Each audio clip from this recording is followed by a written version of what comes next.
እስኪ እነዚህ ነገሮች ናቸው in touch and out of touch እስቲ አንባቸው in touch out of touch for example in touch ስትል በግንኙነት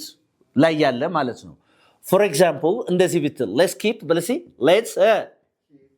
in touch let's keep in touch let's keep in touch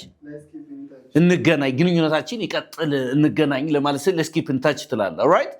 እንገናኝ ግንኙነታችን ይቀጥል ስትል ምን ትላለህ let's keep in touch አሁን የሆነ ሰው ደውሎላችሁ ከዛ ሊዘጋው ሲል ምን ትሉታላችሁ let's keep in touch alright let's keep in touch okay እቺን እስኪ አንባርብ out of touch out of touch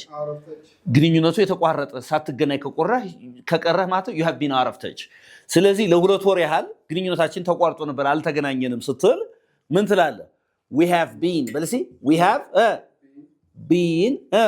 out of touch for 2 months ለሁለት ወራት ያህል አልተገናኘንም ግንኙነታችን ተቋርጦ ነበር ስትሉ ነው ማለት ነው እየተጓባን ነው we have been out of touch for 2 months all right is that okay yes thank you very much this is unique english እንግሊዝኛን በልዩነት መማር ከፈለጉ ወደ unique english ጎራ ይበሉ ከዚህ በተረፈ እንግዲህ መጽሐፍታችንን ገዝቶ ማንበብ የሚፈልግ ሰው ካለ ቲክቶክ ባዮና ፌስቡክ ባዮ ላይ አለላችሁ እዛ ገዝታችሁ ማንበብ ትችላላችሁ ሊንኩን የዌብሳይቱን ሊንክ በመጫን